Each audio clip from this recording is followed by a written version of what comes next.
नमस्कार। आज हम बात करने वाले हैं टमाटर की अगेती खेती के बारे में। संपूर्ण जानकारी आपको मिलेगी कब आपको टमाटर की नर्सरी तैयार करनी है, इसके लिए कौन सी मिट्टी सबसे बढ़िया है, खेत कैसे तैयार करना है, किस तरीके से ट्रांसप्लांटिंग करनी है, सीड सबसे बढ़िया कौन सा है टमाटर के लिए, बीज उपचार कैसे करना है, पहली सिंचाई कब करनी है, कुल मिलाकर पूरी जानकारी आपको मिलेगी।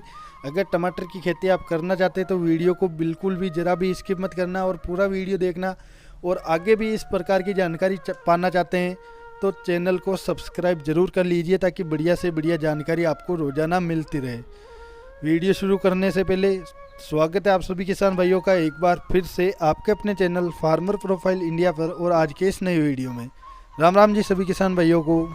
देखिए, टमाटर की खेती एक ऐसी खेती है जिससे कम से कम भी भाव आपको मिल जाते हैं तो भी आपको घाटा नहीं होता है इस खेती में, क्योंकि इससे उत्पादन है वो काफ़ी शानदार और बहुत ही ज़्यादा निकलता है। इसलिए कम भाव में भी ये किसान भाइयों को नुकसान नहीं पहुंचने देती है।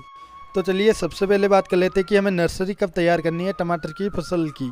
तो देखिए, आप जनवरी स्टार्टिंग में इसकी नर्सरी तैयार कर लीजिए, जो कम से कम 30 से 35 दिनों तक यानी फरवरी स्टार्टिंग तक आपकी नर्सरी तैयार हो जाएगी और तब आपको उसे ट्रांसप्लांटिंग करना है। नर्सरी आपको बिल्कुल स्वस्थ तैयार करनी है। 3-4 पत्तों की वो जब हो जाए तब आपको उसे ट्रांसप्लांट करना है और बहुत ही ज़्यादा सावधानी के साथ इसे ट्रांसप्लांट करना है, क्योंकि टमाटर का जो पौधा होता है बहुत ही नाजुक पौधा होता है और शुरुआती स्टेज में या स्टार्टिंग में तो और भी ज़्यादा नाजुक होता है, इसलिए बहुत ज़्यादा सावधानी हमें उस समय रखनी पड़ती है। तो आप जब भी ट्रांसप्लांटिंग करें तो सावधानियों के साथ करें और किस प्रकार आपको ट्रांसप्लांटिंग करनी है इसके बारे में हम वीडियो में आगे बात भी करने वाले हैं। तो चलिए अब बात कर लेते हैं मिट्टी की। तो देखिए, टमाटर के लिए सबसे उपयुक्त जो मिट्टी है वो है दोमट और बलुई दोमट मिट्टी। इसके अलावा आप जिस भी मिट्टी में इसकी खेती करना चाहते हैं तो उस मिट्टी में अगर आप जैविक खादों की मात्रा बढ़ा देते हैं या जैविक तत्वों की संख्या उसमें भरपूर मात्रा में कर देते हैं तो आप उसमें भी सबसे शानदार पैदावार टमाटर के पौधे से ले सकते हैं। टमाटर की फसल के अंदर जितने ज़्यादा जैविक खाद आप डालोगे, और जैविक खाद से हमारे दिमाग में एक ही चीज़ आती है वो है गोबर की खाद, मतलब कि गोबर की खाद आप जितनी ज़्यादा डालोगे अपने खेत में टमाटर का पौधा उतना ही शानदार बढ़िया आपको उत्पादन देने वाला है। तो जितना हो सके खेत में गोबर की खाद बढ़िया भरपूर मात्रा में डालें, चाहे वो किसी प्रकार की मिट्टी हो। कुल मिलाकर उसमें खादों की संख्या अच्छी तरह होनी चाहिए। अब बात कर लेते हैं रासायनिक खादों की। तो उसके लिए आपको 1 बैग DAP का लेना है, 1 बैग अमोनियम सल्फेट का लेना है और 1 bag MOP muriate of potash इसका लेना है। इन सबको आपको मिक्स करके बराबर एक समान रूप से अपने पूरे खेत के अंदर डालना है। और इन्हें डालने से पहले हम बात कर लेते हैं खेत तैयारी की। तो देखिए, खेत तैयार करने के लिए सबसे पहले तो आपको बढ़िया गहरी जुताई, जितनी गहरी जुताई आप करोगे उतना ही ज़्यादा आपको फ़ायदा होगा। तो बढ़िया गहरी जुताई आपको करनी है और उसे खुला छोड़ देना है जिससे कि वो सूरज की रोशनी से तप सके। ऐसा करने से आपके खेत के अंदर जितने भी सूक्ष्म जीवाणु होंगे जो टमाटर की फसल को आगे चलकर नुकसान पहुंचा सकते हैं वो सभी नष्ट हो जाएंगे। और उसके बाद आपको रोटावेटर या हैरो से पूरे खेत की मिट्टी को उस खाद के साथ अच्छी तरीके से मिक्स कर देना है।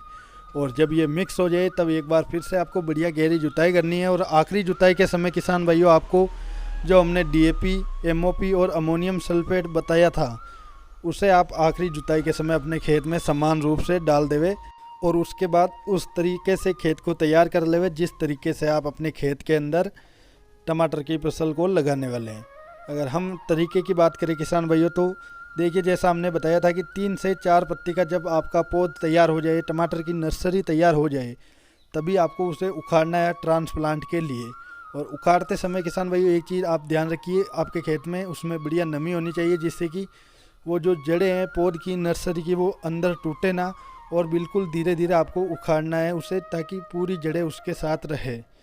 और दूसरी जगह ट्रांसप्लांट करने से पहले जहाँ भी आप उसे लगाने वाले हैं वहाँ पर अच्छी तरीके से उसे लगाएं और उसकी जड़ें बिल्कुल भी खुली नहीं होनी चाहिए, पूरी मिट्टी के अंदर होनी चाहिए। इस प्रकार आपको पौधे को लगाना है।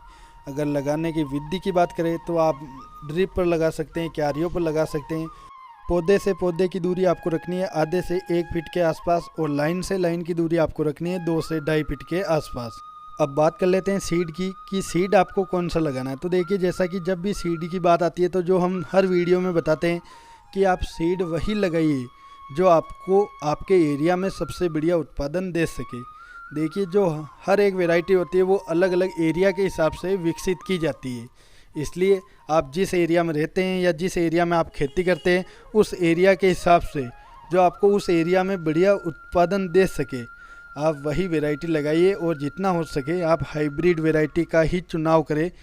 तो चलिए अब बात कर लेते हैं बीज उपचार की। तो देखिए बीज उपचार आपको ज़रूर करना है, नर्सरी डालते समय भी और ट्रांसप्लांट करते समय भी आपको पौध उपचार ज़रूर करना है। तो नर्सरी डालते समय आपको मैनकोजेब से 2 ग्राम प्रति किलो बीज में आपको इससे बीज उपचार करना है। और जब आप पौध को ट्रांसप्लांट करते हैं तो आप 10 लीटर पानी में 20 ग्राम मैनकोजेब मिलाइए और उसमें जड़ों को भिगोकर ट्रांसप्लांट कर दीजिए। तो इस प्रकार से आपकी पौध का उपचार यानी पौध उपचार भी हो जाता है।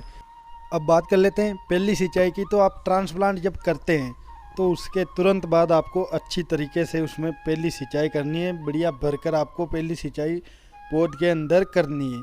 देखिए पौध में और जो बीज होता है या जो सीड होता है उसमें सिंचाई में रात दिन का फ़र्क होता है। सीड में पहली सिंचाई आपको नॉर्मल करनी होती है और जब आप ट्रांसप्लांटिंग किसी पौध की करते हैं तो उसमें आपको जो पहली सिंचाई है वो बढ़िया तरीके से भरकर उसमें सिंचाई करनी है ताकि जो उसकी जो जड़ें हैं वो अच्छी तरीके से उस मिट्टी को पकड़ लेवे या उसमें सेट हो जाए। इसके बाद आपको दूसरी सिंचाई उसमें करनी है 10 से 15 दिनों बाद। बिल्कुल हल्की सिंचाई आपको उसमें दूसरी सिंचाई करनी है, ज़्यादा भरकर पिलाई नहीं करनी है, बिल्कुल हल्की सिंचाई उस समय आपको करनी है। और उसके बाद जब आप तीसरी सिंचाई उसमें करो 20 से 25 दिनों बाद, तो उस समय आपको NPK 19-19-19 का उपयोग करना है। आपको या तो छिड़काव विधि से सिंचाई से पहले डाल दीजिए या सिंचाई के साथ उसे घोल बनाकर चला दीजिए जिससे वो पौधों की जड़ों तक पहुंच जाए NPK 19-19-19। इससे क्या होगा किसान भाइयों, इस समय जो प्राइमरी न्यूट्रिएंट्स होते हैं वो तीनों पौधे को प्राप्त हो जाएंगे। अब बात कर लेते हैं स्प्रे की। तो देखिए टमाटर की फसल के अंदर ज़्यादा कुछ समस्या देखने को मिलती नहीं है, बस एक थ्रिप्स और मच्छर की समस्या आती है। तो उसके लिए आप 10 दिन के अंतराल पर इंसेक्टिसाइड का स्प्रे करते रहें तो ये समस्या ज़्यादा आपको परेशान नहीं करने वाली है, ये शुरू में ही कंट्रोल हो जाएगी। अगर आप इसे लंबा गैप दे देते हैं तो ये समस्या थोड़ी हैवी हो सकती है।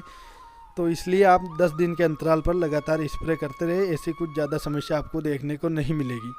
बाकी टमाटर की खेती करके आप बढ़िया कमाई ले सकते हैं, बढ़िया उत्पादन इससे मिल जाता है। भले ही मंडी में अगर कम भाव है तो भी इससे बढ़िया उत्पादन की वजह से आपको नुकसान नहीं होने वाला है। तो वीडियो से जुड़ा कोई भी सवाल आपके मन में है तो आप कमेंट करके पूछ सकते हैं।